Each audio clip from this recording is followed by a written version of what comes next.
નમસ્કાર, હું કીર્તિ જગતાપ સ્વાગત કરું છું આપનું પબ્લિક ઇન્ડિયન ન્યૂઝમાં. જાણીએ આજના સમાચાર. પ્રી મોન્સૂન કામગીરીની સમીક્ષા બેઠક.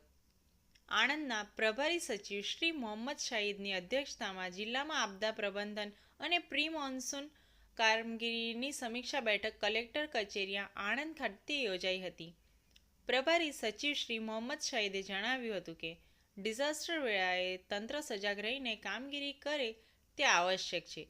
માર્ગદર્શક સૂચનો આપતા તેમણે જણાવ્યું હતું કે આપદા સમયે અસરગ્રસ્તોને જરૂરિયાત મુજબ શેલ્ટર હોમમાં ખસેડવાથી લઈને તેમના રાશન, પીવાનું શુદ્ધ પાણી તથા આરોગ્ય વિષયક સુવિધા સત્વરે મળી રહે તે સુનિશ્ચિત કરવાનું રહે છે.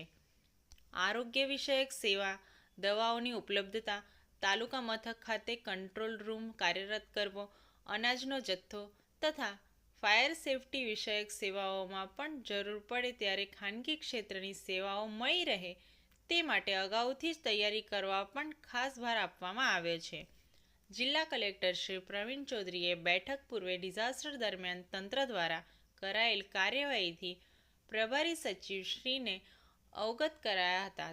કલેક્ટરશ્રીએ આણંદ જિલ્લા વહીવટીતંત્ર ડિઝાસ્ટરની કોઈ પણ પરિસ્થિતિ ઊભી થાય તો પહોંચી વળવા ટીમ તૈયાર હોવાનું જણાવ્યું હતું અને તાલુકા કક્ષાના લાયસન્સ અધિકારીઓની નિમણૂક કરી હોવાનું અને પ્રી મોન્સૂન કામગીરી પણ શરૂ કરવામાં આવી હોવાનું જણાવ્યું હતું. પ્રભારી સચિવશ્રીએ પણ તંત્રની કામગીરીથી સંતોષ વ્યક્ત કર્યો હતો. આજના સમાચાર અહીંયા જ સમાપ્ત થાય છે. જોડાયેલ રહો પબ્લિક ઇન્ડિયન ન્યૂઝ સાથે.